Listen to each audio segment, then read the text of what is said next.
Sandra Crathern, Inner Vision, talking about health and wellbeing today.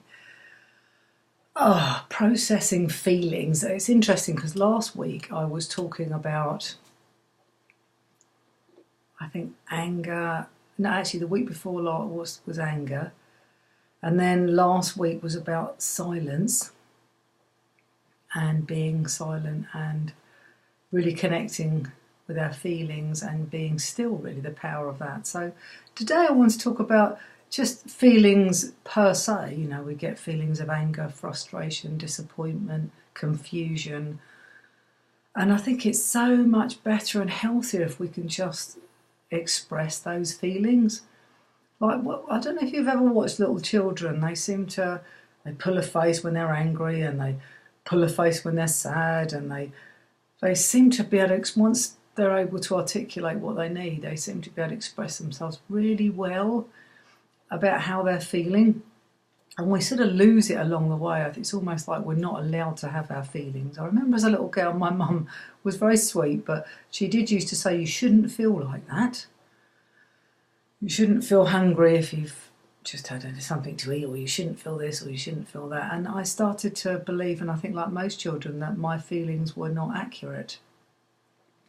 But the reality is our feelings are feelings. They're not necessarily always facts, but they are feelings. If I have feelings of fearfulness, for example, I've had a lot of fear over travelling, particularly in London, which I love doing now, actually. In fact, I'm going to London this week. I love going on the tube and finding my way from A to B, but that wasn't always the case. I had a lot of, almost a phobia about it. And when I talked to my husband, he'd say, oh, you shouldn't feel like that. It's ever so easy, which it might be for him. So today's vlog really is about allowing yourself to feel whatever you feel, and maybe sitting with that and asking yourself, okay, is this really a fact? Is this the truth? Or is it just a feeling that may pass and that I've attached to this issue, whatever it may be?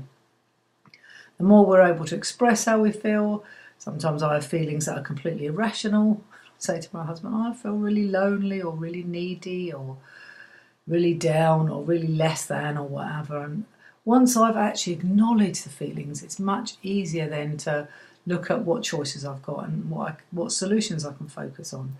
So solutions come from feeling feelings. When I felt what I need to feel, processed it, maybe expressed it, then I'm in a much better position to move forward and look at how I want to carry on for the rest of the day or in that moment.